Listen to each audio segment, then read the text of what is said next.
Today we're going to be talking about the discussion of Dalvin Cook, where he's going to go.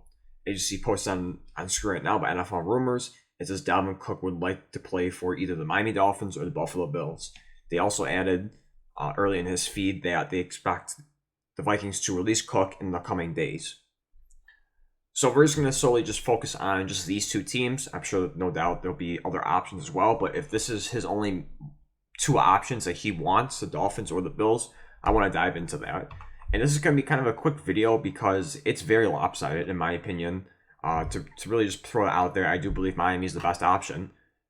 First off, the most important thing is let's break down salary cap. If you look at Spot Track, after June 1st, they, of course, had an increase in salary cap and are now at $13.4 million.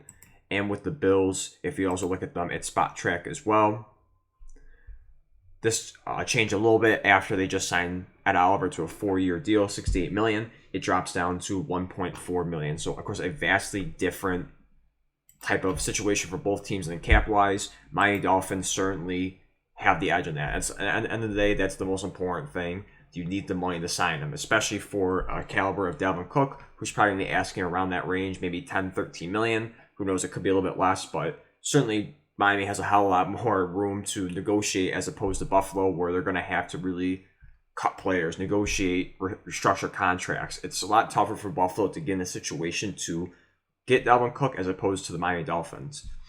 Next two, I want to break down just scheme-wise for both teams. Yes, either or. Dalvin Cook is going into a great situation, great teams, no doubt. But I give the slight edge to Miami Dolphins. I do think overall they do have a better offensive-minded coach, Mike McDaniels, over Ken Dorsey.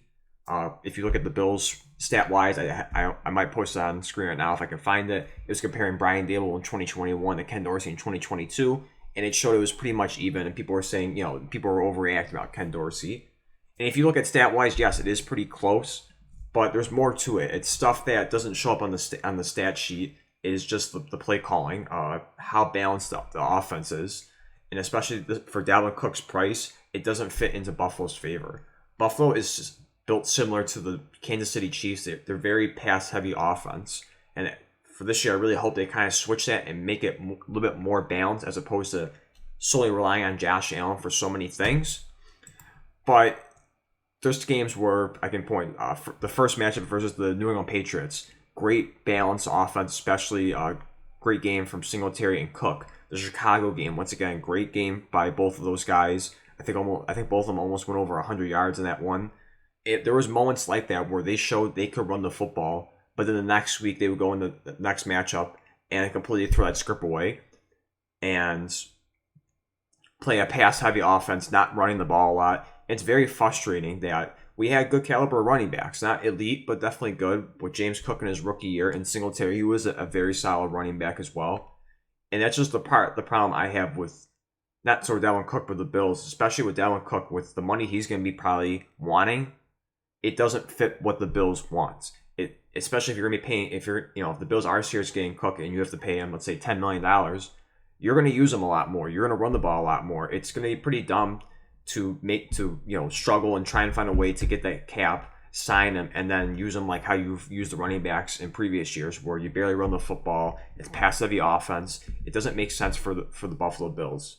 And if you look at the Miami Dolphins as well, you can kind of look at the running back, the backfields, and say it doesn't really make any sense either. They have Raheem Mostert, Jeff Wilson Jr., the rookie they drafted in Texas A&M in the 3rd round.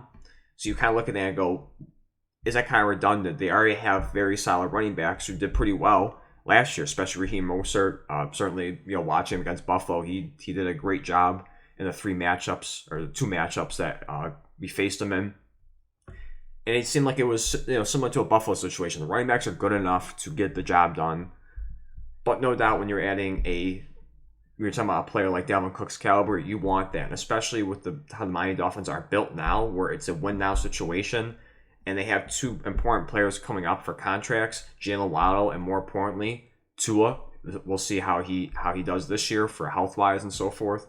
But no doubt, those are the 2 biggest priorities coming up for contract. And when you already have so much money invested in this team and elite talent, having the chips all the way on the table, you're kind of forced to sign Dalvin Cook to double down and really try and cash in this opportunity before you have to sign to, or more importantly, to a contract extension if that's what you want.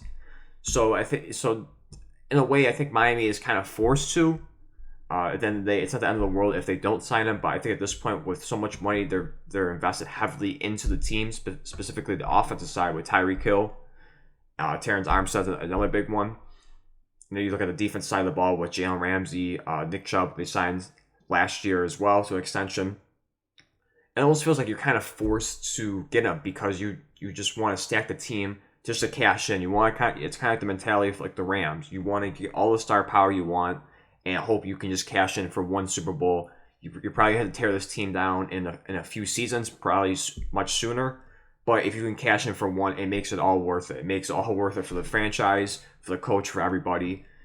So no doubt, Dalvin Cook would already, the Miami offense is already great enough. It's already deadly enough with Waddle and Tyreek Hill. I'll throw in Chosen Anderson as well. Not an amazing prospect, but definitely has a speed to be respected, especially with him being as the third wide receiver, if that's who he is. If you're already adding Dalvin Cook, who is one of the best running backs in the NFL, now, of course, the question also is, the concern, I should say, is injury-wise. Yes, it is a concern. He does get banged up at times here and there, but it's kind of tough to pass on the upside with him, especially, once again, being one of the best running backs in the NFL, pairing up with Tua that already has one of the best wide receivers in the NFL, alongside one of the best second wide receivers in Jalen Waddle. This would definitely make a very lethal offense, and you could definitely argue the number one offense in the NFL with Mike McDaniel's genius behind that. Perfect example, look at the wild card game against the Bills. We struggled in that one. Now, I think more so it was just more self-inflicted wounds for us. I think we just got too careless playing the game, but I still have to give Miami credit for in that game at the end with a third-string quarterback. And no doubt in my mind, if Tua was there, they probably would have won that game. So if you're already, you're going to the playoffs with Miami fully healthy, adding a Dalvin Cook into that mix with the creative genius that Mike McDaniels have, no doubt that you could definitely argue that is a Super Bowl caliber team. It might be funny to say right now, but no doubt they have the offensive pieces to really go head to head with somebody. And defense, it is good enough to get the job done. For Miami, I kind of compare them to the Kansas City Chiefs. Great offense, just a good enough defense. It might not be flashy at times, might not, get you the 10, only allowing 10 points a game, 17 points a game. It might be a little bit ugly, the high 20 range, maybe low 30 range at times. But overall, it's going to get the job done and really help this Miami offense excel. But once again, kind of switching back to Buffalo, no doubt if we're taking away cap, which is you really can't. It's the biggest concern, biggest reason to signing Dalvin Cook. No doubt this really helps the offense. I know he wants to go there because of his brother, James Cook, which I thought he didn't want to go there originally because I thought he said he wanted his brother to have his own team, but it seems like he wants to be with his brother. No doubt that would be a cool story to have, having both Cook brothers on the team, and also we are pairing up with the offense with Josh Allen, one of the best quarterbacks in the NFL, Stephon Diggs, one of the best wide receivers in the NFL, and the other offensive talent that we have right now, Gabe Davis.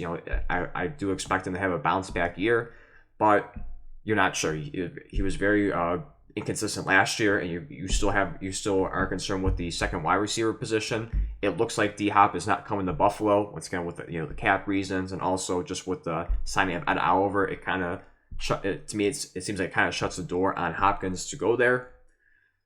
But no doubt, Dalvin Cook either way is going to help both teams. But I just think overall, Miami Dolphins are just a much superior situation to land him just solely because of the more important one, salary cap. They have almost $12 million more than the Buffalo Bills. And it's going to be a lot tougher for Buffalo to even get to that range with restructuring contracts. And you can only do that so much with players before you kind of hit your limit. For the Vikings, they're just in a much better situation in signing Dalvin Cook. But I'm gonna leave it here. Like I said, it's gonna be a pretty short video because to me it's very obvious who's the better suitor and who's probably gonna land them more. Buffalo is just in a situation where they're just tightening cap and they can't afford it. If they're in a similar situation, then I would say it's a really tough decision because you can really go either way. But just because solely of Miami Dolphins having $13 million over $1.4 million, it makes it pretty obvious of where he's gonna go.